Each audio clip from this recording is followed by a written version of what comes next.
नमस्कार, मैं हूं अनूप सोनू और आप देख रहे हैं न्यूज़ 11 भारत।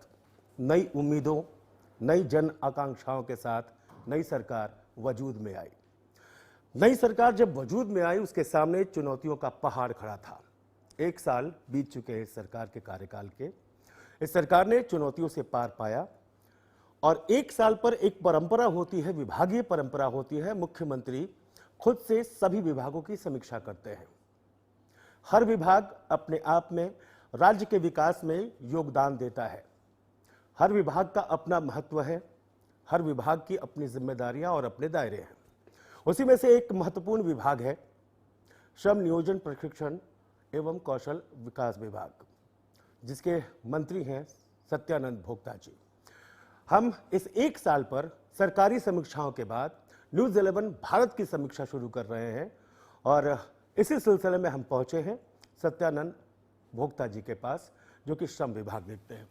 सत्यानंद भोक्ता जी, सबसे पहले न्यूज़ 11 भारत पर आपका बहुत बहुत स्वागत है और 1 साल सरकार के पूरे होने पर बधाई न्यूज़ 11 भारत की तरफ से। सवाल ये, 1 साल की उपलब्धियां क्या है? पहला सवाल। देखिए, 1 साल का उपलब्धि में कि जैसी नई सरकार का गठन हुआ, तुरंत पूरा देश, पूरा प्रदेश में कोरोना वायरस पर फैलाना शुरू कर दिया। अब जैसे ही विकास की गाड़ी रफ्तार बढ़ती तो इधर भगदड़ मच गया कि लगा कि अब देश, अब प्रदेश बचेगा ही नहीं। तो जितने झारखंड से मजदूर दूसरे प्रदेश में काम करने के लिए गए हुए थे, तो कोई मोटरसाइकिल से आ रहे हैं, कोई पैदल आ रहे हैं, कोई ट्रक भाड़ा पर करके आ रहे हैं। तो माननीय मुख्यमंत्री हेमंत सोरेन जी के नेतृत्व में, पैदल चलने वालों के साथ नेतृत्व में उनका इच्छा शक्ति, हम जितना बधाई देंगे कम होगा, कि तत्काल कंट्रोल रूम का गठन किए और लगभग 100 PNT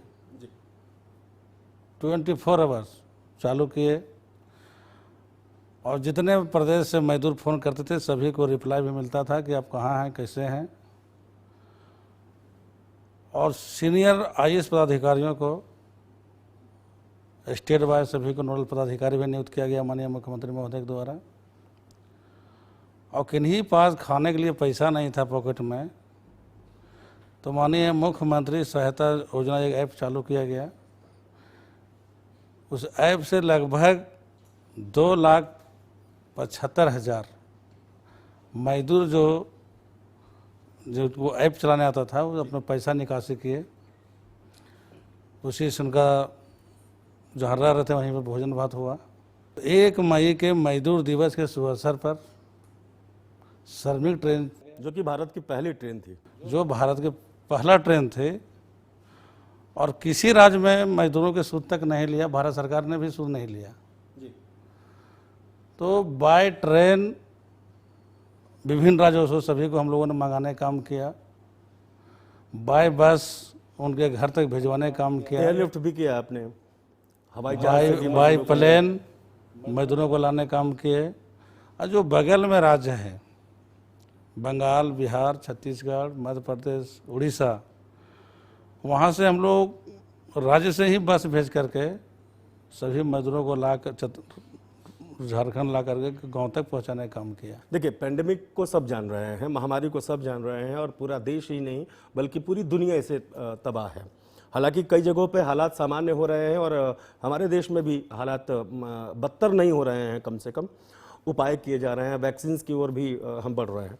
लेकिन क्या इस महामारी के अचानक आ जाने से श्रम विभाग की जो योजनाएं थी, जो आपने भी सोची होगी कि आपको अगर ये विभाग मिलता है या आप ये इस विभाग में आए हैं, तो कुछ योजनाएं, कुछ नई योजनाएं, जो कुछ पुरानी योजनाएं चल रही हैं उसमें परिवर्तन, योजनाओं का काम बाधित हुआ क्या इससे? देखिए, कुछ तो योजना बाधित हुआ, इसे इनकार किया नहीं जा सकता है। चूँकि यहाँ तो भेदभाव हो गया था कि सब मास्क लगाइए, सैनिटाइजर लगाइए, कुछ दिन ऑफिस बंद हो गया, एक दूसरे से बात नहीं कर सकते, एक दूसरे से मिलते नहीं थे, तो थोड़ा कमी आई है उसमें, उसे इनकार किया नहीं जा सकता है। फिर भी जो 1 बरस में जो काम करना था, हमने अपने विभाग से, चाहे श्रम विभाग का काम हो या कौशल विकास का काम हो या प्रशिक्षण का काम हो, प्रशिक्षण तो पूरा वो एक वर्ष हुआ नहीं, ITI का क्षेत्र में हो, तो जो हमारा काम करने का जो मापदंड है वो आधार पर बेहतर। तो जो मजदूरों को कुशल बनाने के लिए प्रशिक्षण का काम था वो नहीं हुआ। जाहिर तौर पर ये कहा जा सकता है कि उस संख्या में रोजगार भी नहीं बढ़े होंगे या मजदूरों की जो कुशल मजदूरों की संख्या भी नहीं बढ़ी होगी। ठीक है, मजदूर का बहुत लोग को 10 लाख बोलते हैं, को 9 लाख बोलते हैं, लेकिन हम विभागीय जो माननीय मुख्यमंत्री महोदय के निर्देशानुसार तमाम राज्य के मुखियागण से हमने लिस्ट मंगवाया कि आपके पंचायत से कितने लोग बाहर में हैं, बस सही आंकड़ा दीजिए BDO के थ्रू, उपायुक्त के थ्रू। तो लगभग 6,51,000 मजदूर दूसरे प्रदेश में काम करने के लिए गया हुआ था। और सभी मजदूर आने के बाद फिर जब धीरे धीरे कोरोना वायरस, जो हम लोग रेड जोन में झारखंड था, हम ग्रीन जोन की ओर आ चुके हैं, निकल चुके हैं। तो जो अपना जो कोई होटल चलाता था, कोई बिजनेस करता था, कोई लेबर खटवाता था, जो वैसे लोग हैं जो अपने जिससे आए वैसे फिर चले गए।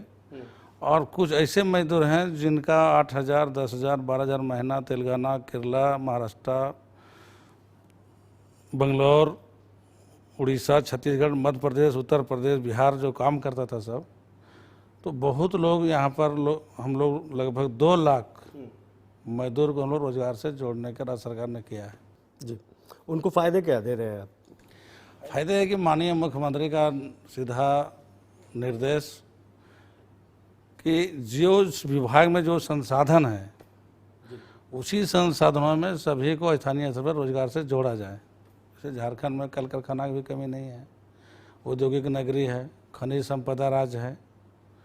तो हर विभाग में हर योजना से उनको हम लोग जोड़ने काम किए। और विभाग से विभिन्न जिलों में विज्ञापन के माध्यम से हमने भर्ती कैंप भी लगाया। गुड़गांव से कंपनी वाले भी बुलाए गए, तो वहाँ लगभग बजाज कंपनी का था, लगभग लोगों को अपना इंटरव्यू लिए, सिलेक्शन के ले भी गए। तो सरकार बेरोजगारों को रोजगार से जोड़ने के लिए पूरा प्रयत्नशील है।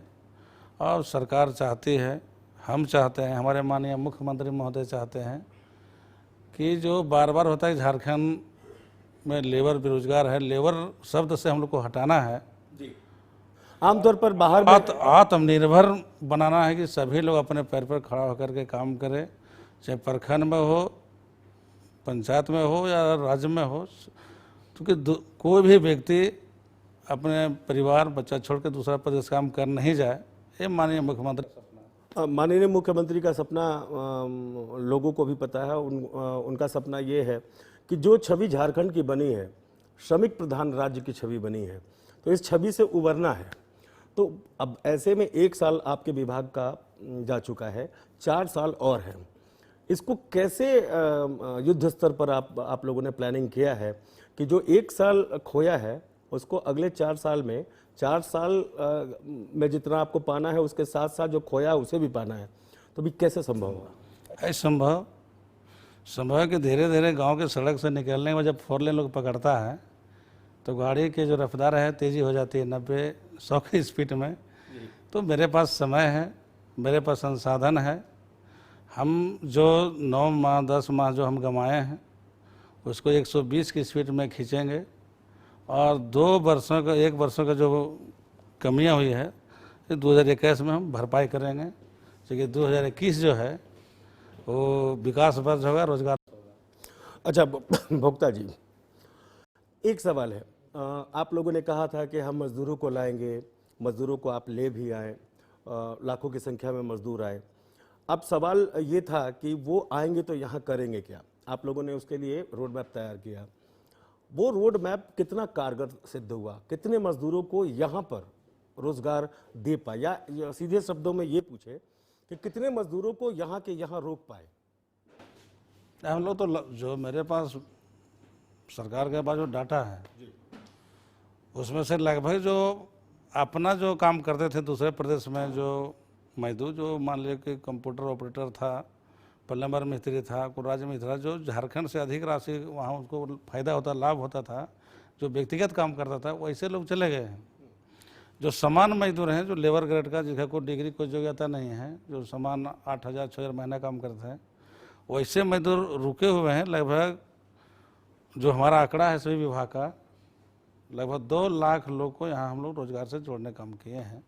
और आगे जोड़ने के लिए किन क्षेत्रों में खास करके? विभिन्न, अभी हमारे पास त्रिपुरा से कई कंपनी ऑफर आया है, केरला से आया है। पहले स्किल डेवलपमेंट में जो प्रशिक्षण दिया जाता था और होती थी कि 1 लाख लोगों को हम नियुक्ति पत्र दे रहे हैं, हाथी उड़ा रहे थे। हम झूठा आश्वासन, झूठा भाषण, झूठा राशन पर विश्वास नहीं करते हैं। हम सभी कंपनी से बात कर रहे हैं कि आपको समान काम समान वेतन देना होगा। मनरेगा के काम में कितने मजदूरों को लगाया गया? मनरेगा योजना में है कि भारत सरकार के जो मापदंड है उसमें 194 रुपया उसका पर डे है। भारत सरकार को खुश होना चाहिए कि जब कहते हैं किसान को दोगुनी आय बढ़ाना है, मजदूर देश का स्तंभ है, मजदूरों को बिना मजदूर के हम चल नहीं सकते हैं, तो भारत सरकार को मनरेगा में कम से कम महंगाई को देखते हुए कम से कम आज के डेट में 500 रुपया मजदूरी होना चाहिए था। अब बताइए कि 194 रुपये में कौन काम करेगा? तो ये तो भारत सरकार का योजना जो फेलियर योजना है, गांव ग्राम में कहीं योजना दिखा नहीं पड़ेगा। हुआ कि शौचालय बनेगा, उस शौचालय में 7,000 रुपया दिया, मरेगा को उसमें एक्ट कर दिया।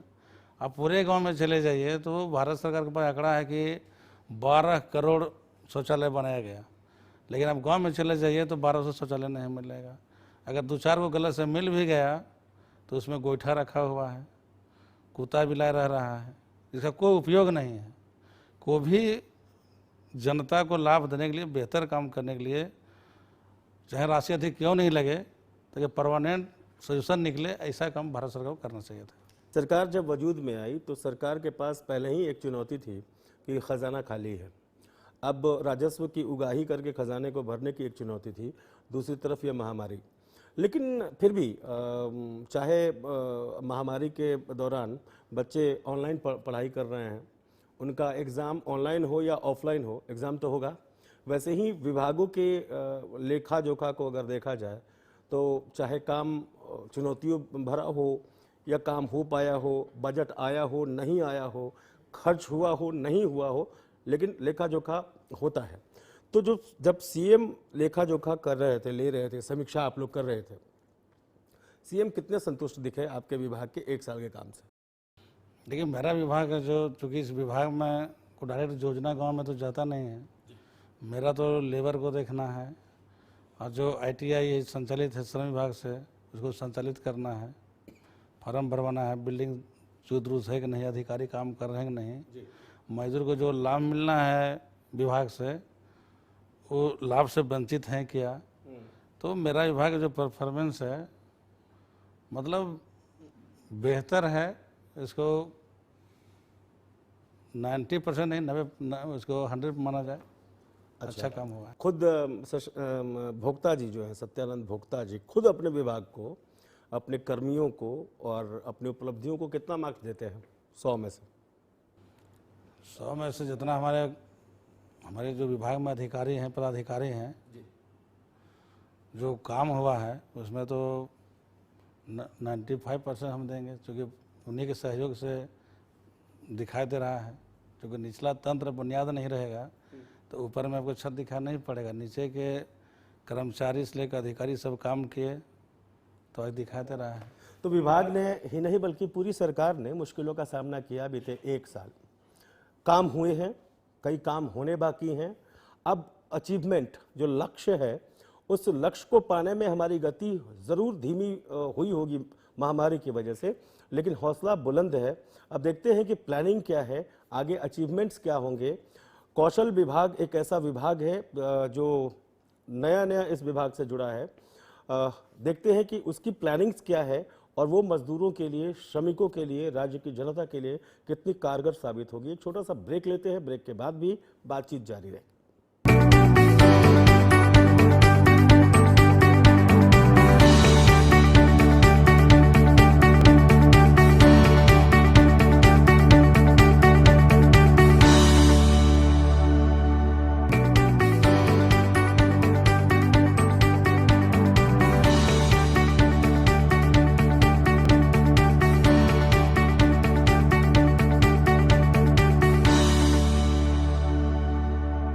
ब्रेक के बाद आप सभी का स्वागत है।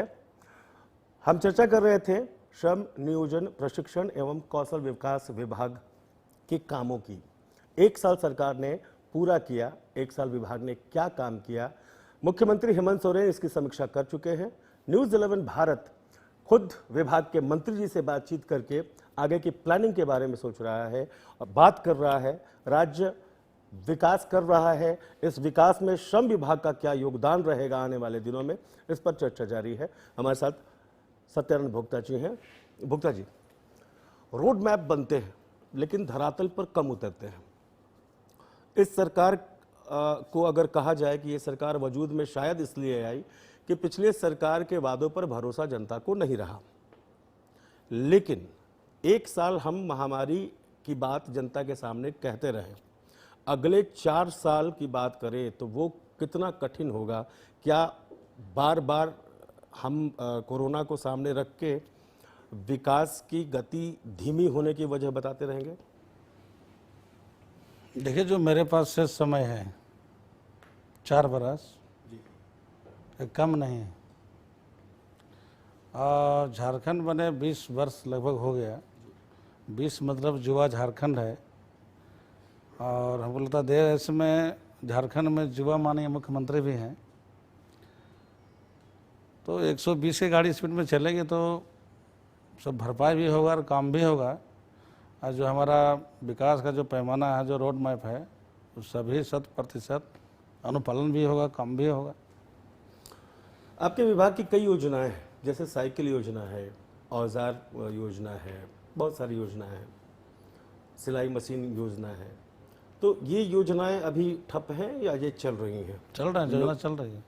चल रही हैं। कल हम जो समीक्षा बैठक की है, जी, जो साइकिल जिनको मिलना चाहिए, आवेदन दिया जिला में, जो मापदंड अहर्ता पूरा करता है, स्क्रूटनी भी चल रही है। उनको साइकिल भी मिला। जी, जिनको छात्रवृत्ति मिलना चाहिए, विभिन्न जिला का आंकड़ा मेरे पास है, उनको भी मिला। जो डेथ कर गए, जो उनको हक है वो मिलना चाहिए, वो भी मिला। प्रत्येक जिला का रिपोर्ट है। जी। तो जो मजदूर को मिलने वाला लाभ है उससे हम लोग वंचित नहीं रखे हैं। वो कोरोना वायरस में भी चलता रहा। आंकड़े तो खैर जाहिर तौर पे विभागीय आंकड़े सचिवों के पास होते हैं, कर्मचारियों के पास होते हैं, लेकिन अगर मंत्री जी से पूछा जाए लमसम, तो आपके कार्यकाल में 1 साल में कितने सिलाई मशीन बांटे गए होंगे? देखिए, सिलाई मशीन अभी विभाग से वितरण होना बंद हो गया है। विभाग में बंद कर दिया है। इसमें सिलाई मशीन नहीं है जी। ये सिंपल औजार का है, जो 2500 रुपया मजदूरी खाते में पैसा जाता है। साइकिल का पैसा लाभों के खाते में जाता है। तो लगभग जिला में जो आंकड़ा है उसमें से 80% पार है। कल जो हम समीक्षा बैठक की है, उसमें लगभग लोग जिनको मिलना चाहिए उनको मिला है। और बाकी जो शेष बचा हुआ है 20% 30%, आपको सबको बोला है कि 31 दिसंबर के पहले, यानी 3 माह जी, 31 मार्च के पहले, जो बजट सत्र के पहले सभी जो है से काम जो है से पूरा कर लेना है। अच्छा, नया विभाग आपके साथ जुड़ा है, कौशल विकास विभाग। तो ये बड़ा विभाग है और ये मजदूरों को कुशल बनाता है, उन्हें कौशल देता है। जाहिर तौर पर जब मजदूर कुशल हो जाएंगे तो रोज़गार की जो समस्या है वो हद तक दूर हो जाती है, क्योंकि वो आत्मनिर्भर हो जाते हैं। इस क्षेत्र में अभी जो मौजूदा प्रशिक्षण केंद्र हैं या पहले मोबाइल प्रशिक्षण केंद्र हुआ करते थे, तो क्या आपकी क्या योजना है? ये कौशल विकास जुड़े हुए मात्र लगभग 1 माह हुआ है जी। ये कल प्रथम बैठक किए तो कोविड-19 चलते 1 बरस तो कोई ट्रेनिंग हुआ नहीं। भारत सरकार तो रोक दिया था। बिल्कुल।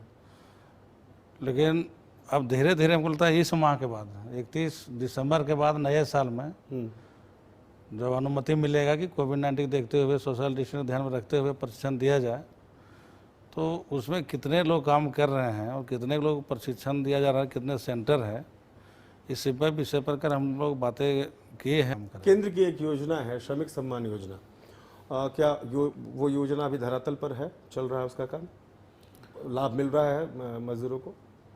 केंद्रीय श्रमिक योजना में भी कोविड-19 से प्रारंभ नहीं हुआ है, सरकार के पास प्रस्तावित है, हम लोग जल्द शुरू करेंगे। जी।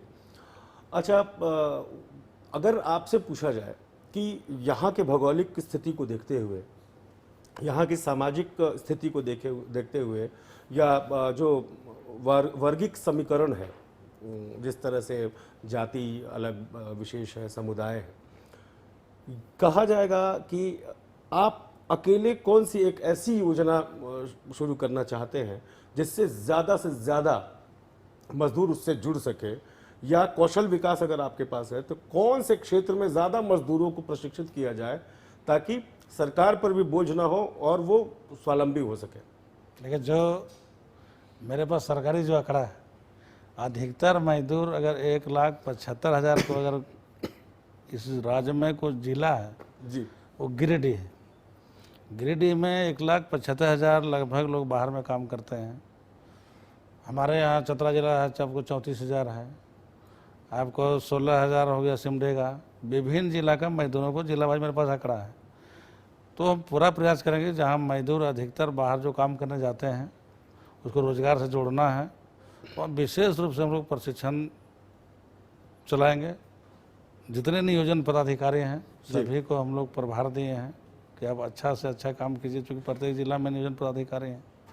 तो ITI में भी बहुत सुधार होगा, और 29 तारीख को सरकार के 1 साल कार्यकाल पूरा हो क्या रहा है। जरूरत महसूस करते हैं कि हर प्रखंड में ITI खुले?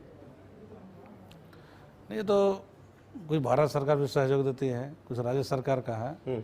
ये मेरा प्रयास है कि प्रखंड वाइज नहीं, लेकिन प्रत्येक जिला में ITI हो, बेहतर हो, और इसको भी हम 29 तारीख के MU करने वाले हैं। 59 मॉडल ITI होगा। जाहिर तौर पर 59 मॉडल ITI अगर खुल जाते हैं तो बहुत से मजदूर उससे लाभान्वित होंगे और दशा दिशा बदलेगी। विभागीय बजट होता है, बजट का एक दायरा होता है।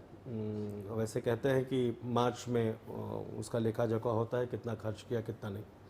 1 साल के बजट में विभाग ने सही खर्च किया जितना खर्च करना चाहिए था? जो विभाग के मेरा मापदंड है, तो अभी तो 3 मास समय मेरे पास है 31 मार्च के पहले जी। तो जो रेशियो में 75% खर्च होना चाहिए था, तो उसमें से 1% ज़्यादा है, उससे कमी नहीं है। मेरा विभाग हम मॉनिटरिंग करते रहते हैं जी। और हम चाहते हैं कि आम लोगों को जो मिलने वाला अधिकार है कि वो मिलना चाहिए, और विभाग से बेहतर काम हो, और अधिकारियों के साथ मेरा समन्वय अच्छा है, इसलिए काम बेहतर होता है। जी। अच्छा, झारखंड में कई मजदूर ऐसे हैं जो स्वरोजगार से जुड़े हुए हैं, जैसे चप्पल बनाना या मैट बनाना, ये लाह की चूड़ियाँ के उद्योग में हैं वो मजदूर। लेकिन कहीं ना कहीं NGOs जो हैं इसमें इन्वॉल्व हैं। लगता नहीं कि एक ऐसी शुरुआत हो कि मजदूर खुद का व्यवसाय, चाहे उसको प्रॉपर लोन मिले, लोन पर भी हम आएंगे, मजदूरों को लोन मिल पा रहा है अपने उद्योगों के लिए या अपने काम के लिए या नहीं, इस पर आएंगे। लेकिन आपको नहीं लगता कि कोई डायरेक्ट ऐसा सिस्टम बने, ऐसी व्यवस्था बने कि मजदूर खुद अपना कुछ शुरू करना चाहता है तो वो कर सकता है? मजदूर अगर चाहे कि हम अपने पैर पर आत्मनिर्भर बनना चाहते हैं, क्योंकि कई लघु उद्योग बंद हो चुके हैं। अब हम दूसरे जगह काम नहीं करेंगे, अपना खुद हुनर जी। अपने से काम करके अपने बच्चों को गुजर बसर चला सकते हैं, तो उसको राज्य सरकार, श्रम विभाग के द्वारा भी सहयोग मिलेगा। अगर वो चाहे कि हमको बैंक लोन चाहिए तो उसको हम लोग 1 लाख तक लोन भी दिलाएंगे, ताकि वो और बेहतर अच्छा से काम कर सके। क्योंकि आय का जब स्रोत बढ़ेगा तो बैंक का भी लोन देना होगा। अब पूरा सरकार ये पूरा दे दीजिए, उसको पता नहीं चलेगा इतना हमको फ्री मिल गया, इसलिए उसको मेहनत नहीं करेगा। अगर मेहनत करना है तो कुछ लोन जरूरी है, तो बैंक से सही बैंक है उससे रिक्वेस्ट करके लोग। तो इस और विभाग पहल कर रहा है? विभाग पूरा पहल कर रहा है। माननीय मुख्यमंत्री महोदय आप देखे होंगे अखबार में, सभी मजदूरों को 1 लाख से 50,000 तक सभी को हम लोग लोन दिला करके आत्मनिर्भर बनाने का काम करेंगे। किसानों के लोन माफ़ी की बात होती है, उस पर सरकारें बनती हैं और बिगड़ती हैं। मजदूरों के लोन माफी की कोई बात नहीं होती? देखिए, मजदूर तो मजदूर है बेचारा, है तो देश का स्तंभ, लेकिन मजदूर लोन तो बैंक को देवे नहीं करता है कि तुम देगा कहाँ से, तुम तो कमाने वाला है। जी लेकिन किसान जो है केसीसी लोन मिला है उसमें भी मजदूर शामिल है। जो केसीसी लोन मिला है किसान, उसमें भी मजदूर शामिल है।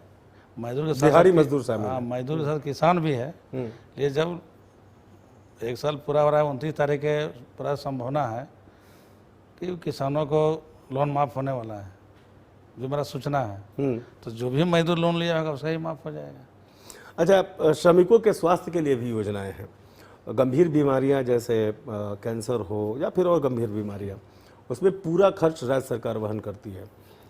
इस 1 साल में ऐसे लाभुकों तक लाभ पहुंचा है? ऐसे कैसे जाए? 1 सप्ताह पहले हम SI हॉस्पिटल गए थे नामकोम, वहाँ खुद विजिट किए। वहाँ लगता है कि 2 दर्जन से अधिक मजदूर थे जो रामगढ़ के थे, जी जमशेदपुर, चाईबासा, विभिन्न जिलों का। और हमने जो वहाँ का आंकड़ा लिए तो वहाँ हमको लगता है कि ये 1 साल के अंदर जी हजारों लोगों ने इलाज कराया। वहाँ जो रिम्स में लोग भटकते रहते हैं, जिनको जानकारी सूचना प्राप्त नहीं है, जो मजदूर हैं, निबंधित हैं, जिनके पास लेबर कार्ड है, जी जिनका अपेंडिक्स का ऑपरेशन कराना हो, हर्निया का ऑपरेशन कराना हो, विभिन्न बीमारी से ग्रसित है, तो उसके लिए पूरा दरवाज़ा खुला है।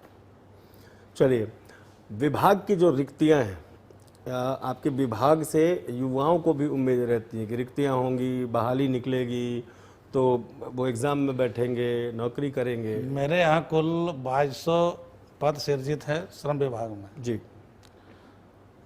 तो 522 अभी रिक्त है 522 अभी काम कर रहे हैं और पूरा का पूरा 1700 रिक्त है। 1700 रिक्त है। 1700 ये बड़ी रिक्त रिक्ति है एक विभाग के लिए। तो हमने माननीय मुख्यमंत्री महोदय से आग्रह किया है, और हम लोग को जो विभाग से करना था, हम लोग सब पूरा नियमावली बना करके हम लोग सब विभाग को सौंप दिए हैं। अब तो JPSC से बहाली होना है जी अब सीधे वहाँ से माननीय मुख्यमंत्री महोदय से जाएगा, फिर डायरेक्ट 2021 में बहाली होगा। रिक्त पद 2009 हम लोग भरेंगे। चलिए, इस बातचीत में एक सुखद सूचना ये है युवाओं के लिए कि जो सरकारी नौकरी में दिलचस्पी रखते हैं और जो युवा बहाली की प्रतीक्षा कर रहे हैं, वो उनकी प्रतीक्षा अब खत्म होने वाली है, अगर ये सकारात्मक पहल मंजिल तक पहुंचती है तो। आपसे बातचीत करके बहुत अच्छा लगा, आपका बहुत बहुत धन्यवाद। और न्यूज़ 11 भारत की ओर से शुभकामनाएं आपको, आपके विभाग के कर्मचारियों को और विभाग की योजनाओं को, इस उम्मीद के साथ कि आपका विभाग जो सोचकर जिस पथ पर चल रहा है मंजिल हासिल करे, ताकि राज्य की उन्नति हो, राज्य का विकास हो। आपका भी बहुत बहुत धन्यवाद।